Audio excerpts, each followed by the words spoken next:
यह है ऋग्वेद, यजुर्वेद, अथर्ववेद, सामवेद।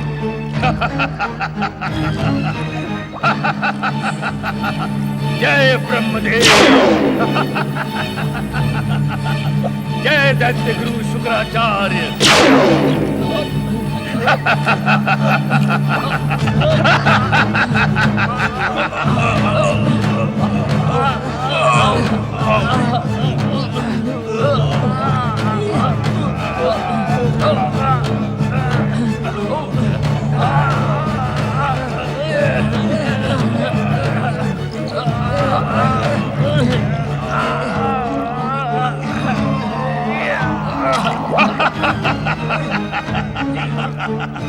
वेदों को पाताल लोक में लाकर बांधने से सारे संसार में अज्ञान का अंधकार छा जाएगा।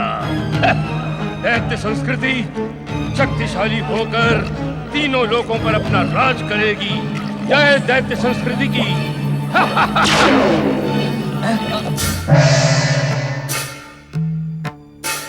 क्या बात है देवी, आज आपने सदा की भांति हमारा स्वागत नहीं किया?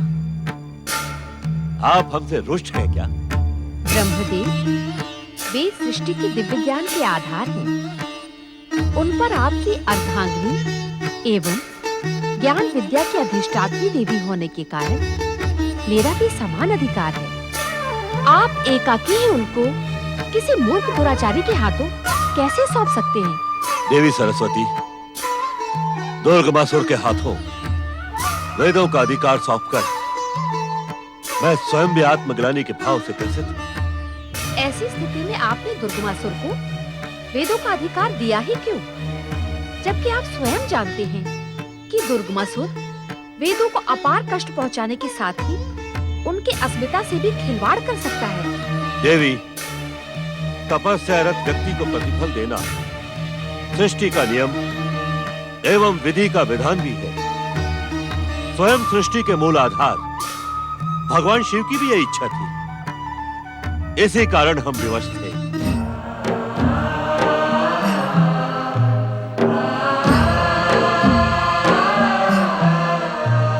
स्वामी, आपने ब्रह्मदेव को वरदान में वेदों को प्रदान करने का परामर्श देकर अच्छा नहीं किया। अब वेद ज्ञान विहीन यज्ञकर्ता ब्राह्मण दुर्दशा को प्राप्त होंगे। देवी, तुम अपने पूर्व प्रश्न की ही पुनरावृत्ति कर रही। इस प्रश्न के समस्त बिंदुओं पर पहले ही निर्णय हो गया है। अब तो वेद दुर्गमासुर के अधिकार में पहुंच भी गए हैं। ऐसी स्थिति में हमें क्या करना होगा स्वामी? दुष्ट की दुष्टता और पापी के पाप चरम स्थिति तक पहुंचने की प्रतीक्षा। बृहस्पतिः प्रथमं जायमानो भवज्योतिष्प्रमेयव्यो मन्ना सप्तस्यार्थभिजातोर्भेन विषप्तरश्मिरदमशृणोति। बृहस्पतिः प्रथमं। बोलो बोलो। बृहस्पतिः प्रथमं। बोलो शिष्यों, भूल क्यों रहे हो? बोलो। बृहस्पतिः प्रथमं। ये क्या? वेद ऋचाओं का पाठ तो हम नित्य ही करते हैं, फिर इन्हें हम आज क्यों भूल रहे हैं? भूल रहे हैं। ठहरो शिष्यों, मैं पुनः तुम्हें सुनाता हूँ। सावधानी तथा ध्यानपूर्वक सुनो। बृहस्पति प्रथम। बृहस्पति प्रथम। बृहस्पति प्रथम। ये क्या? कंठित वेद ऋचाएं स्वयं मैं कैसे भूल रहा हूं? हे परमात्मा, वेद ही हमारी जीवन का मूल आधार है। उन्हें भूलकर हमारा जीवन ही व्यर्थ है। हमारी रक्षा करो भोलेनाथ। प्रथम पूज्य गणेश, हमें ज्ञान दो।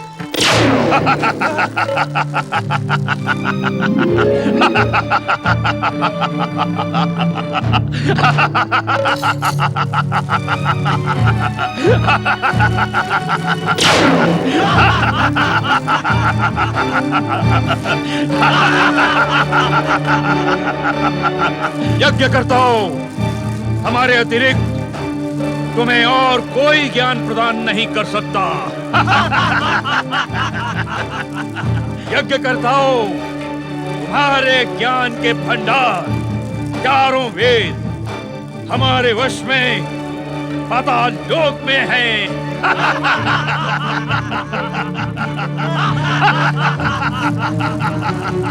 हम दुर्गमासुर हैं, हमारी पूजा करो, हमारी आराधना करो। हमारी शक्ति तुम्हारे हर देवता से अधिक है। दैत्य जाति का आधिपत्य स्वीकार करके हमारी जय जयकार करो। हम तुम्हें वो सब कुछ प्रदान करेंगे जो आज तक इस यज्ञ से तुम प्राप्त नहीं कर सके। हाँ हाँ, दैत्य संस्कृति को स्वीकार करना ही उचित होगा। दैत्य संस्कृति से महान और शक्तिशाली कोई नहीं। शिव शिव शिव शिव शिव शिव शिव शिव शिव शिव शिव शिव शिव। ज्ञान के अभाव के कारण मानसिक भ्रम की स्थिति यहाँ तक आ पहुंची। नारायण नारायण। दैत्य संस्कृति अमर रहे, दैत्यराज दुर्गमासुर अमर रहे, दैत्य संस्कृति अमर रहे।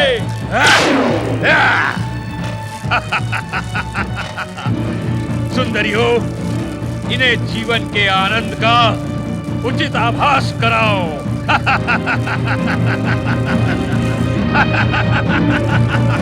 पियो, मदिरा नहीं, जीवन अमृत है।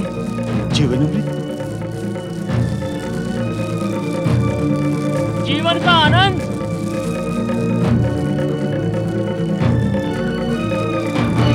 सौंदर्य दर्पण। दैत्यराज दुर्गमासुर अमर रहे, दैत्य संस्कृति अमर रहे, दैत्यराज दुर्गमासुर। श्री हरि, श्री हरि, जगत के पालनहार श्री हरि, अपने जगत की रक्षा करें। श्री हरि, अपने जगत की रक्षा करें। अज्ञान के अंधकार ने समस्त पृथ्वी पर महामारी का रूप धारण कर लिया है। अपने जगत की रक्षा करें। महामारी का रूप धारण कर लिया है? मैं कुछ समझी नहीं। माता, इस विकट स्थिति को संभवतः हम में से कोई भी नहीं समझ पा रहा है। अपनी बात स्पष्ट करो नारद, कौन है वो महामारी? दुर्गमासुर। दुर्गमासुर रूपी महामारी ने सारे संसार पे अपना ग्रहण लगा दिया है। विद्वान से विद्वान ऋषि मुनि भी वेद ऋचाएं भूलकर मदिरा पान और परस्त्री संसर्ग में मग्न है, व्यस्त है। ये तो अनर्थ हो रहा है, ऐसा कभी नहीं हुआ। स्वामी, इसे रोकने का कोई उपाय करें। हाँ प्रभु, दुर्गमासुर को उसकी दुष्टता का दंड दें। नारद, ब्रह्म वाक्य की मर्यादा में हम त्रिदेव बंधे हैं, इसीलिए दुर्गमासुर हम त्रिदेवों के लिए अवध्य है। तब इस महादुष्ट का नाश कैसे होगा स्वामी? उसकी वरदानी शक्ति एवं आसुरी स्वरूप को नष्ट करने के लिए सभी को देवी शक्ति का आवाहन करना होगा।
हमारी रक्षा करें भोलेनाथ।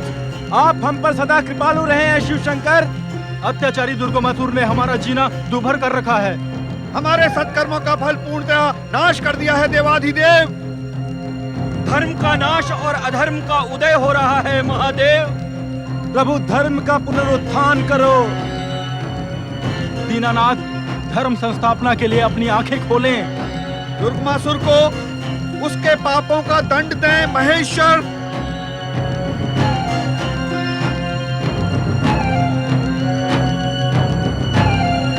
हमारी रक्षा करो भोलेनाथ, हमारी रक्षा करो भोलेनाथ, हमारी रक्षा करो भोलेनाथ, हमारी रक्षा करो भोलेनाथ, हमारी रक्षा करो भोलेनाथ।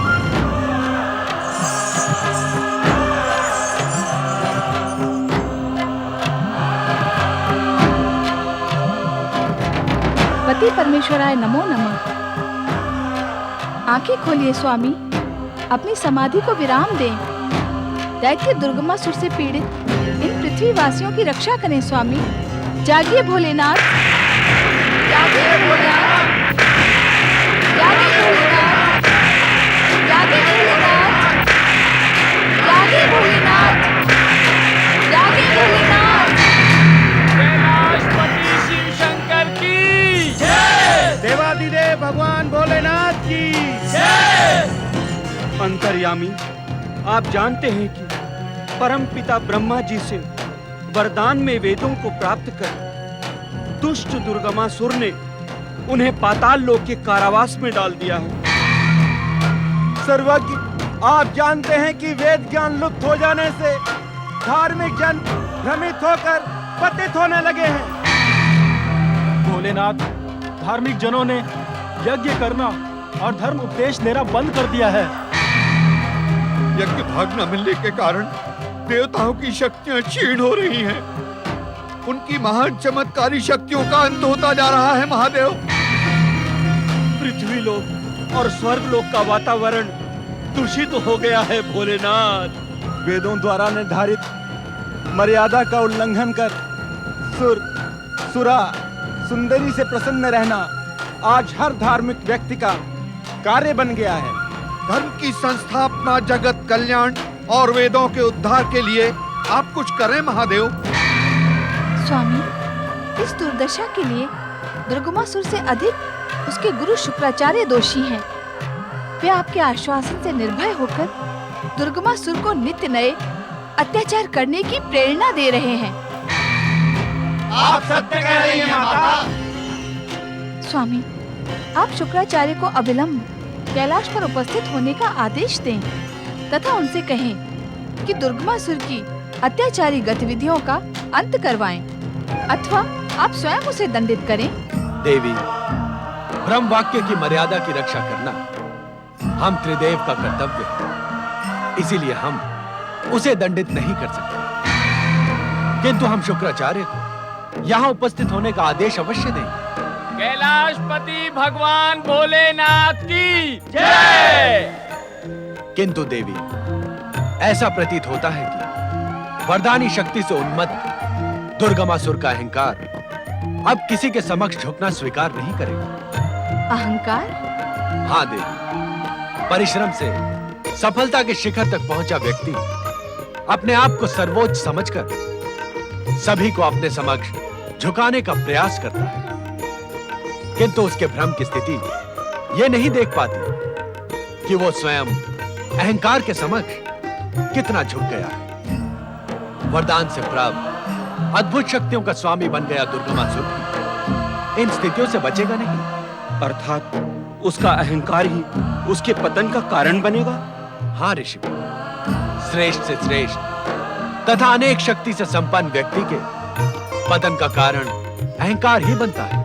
क्या दुर्गमासुर की अहंकारी गतिविधियों का प्रारंभ हो गया है प्रभु? वो तो उसी दिन हो गया था ऋषि भाई, जिस दिन उसने ब्रह्मदेव से प्राप्त वेदों को पाताल लोक के कारावास में डाल दिया था। वो कैसे स्वामी? देवी, अहंकार का स्वभाव ऐसा ही होता है। वो अपने हर कार्य को दूसरों की दृष्टि में देखने का इच्छुक रहता है। वेदों को क्रूरतापूर्वक पाताल लोक में बंदी बनाने के पश्चात दुर्गमासुर भी शुक्राचार्य के पास न जाकर अपने कुकृत्यों की प्रतिक्रिया देखने पृथ्वी लोक पर गया। हाँ प्रभु, और जब उसने हम ऋषि मुनियों को वेद ऋचाएं भूलते देखा तो उसका अहंकार अट्टहास कर प्रसन्नता व्यक्त करने लगा। अहंकारी के लिए यह अवस्था अधिक घातक होती है। दूसरों के कष्ट देखकर उसका अहंकार प्रसन्न होता है। इसी क्षण मात्र की प्रसन्नता को पाने के लिए वो अहंकार में उन्मत्त होकर घोर से घोर अत्याचार करता है, जो उसके पतन का कारण बन जाता है। अर्थात हम सबको अपने जीवन में अहंकार से शत्रुता करनी होगी। हाँ नंदी, देव, मनुष्य तथा दैत्य सभी का सबसे बड़ा शत्रु उसका अहंकार ही है। अर्थात जब दुर्गम दैत्य का अहंकार चरम सीमा तक पहुंच जाएगा तो अन्य शक्तियां उसका सर्वनाश कर देंगी। अन्यत्र शक्ति तो निमित्त मात्र है नंदी। दुर्गमासुर का सर्वनाश तो उसका अहंकार ही कर देगा।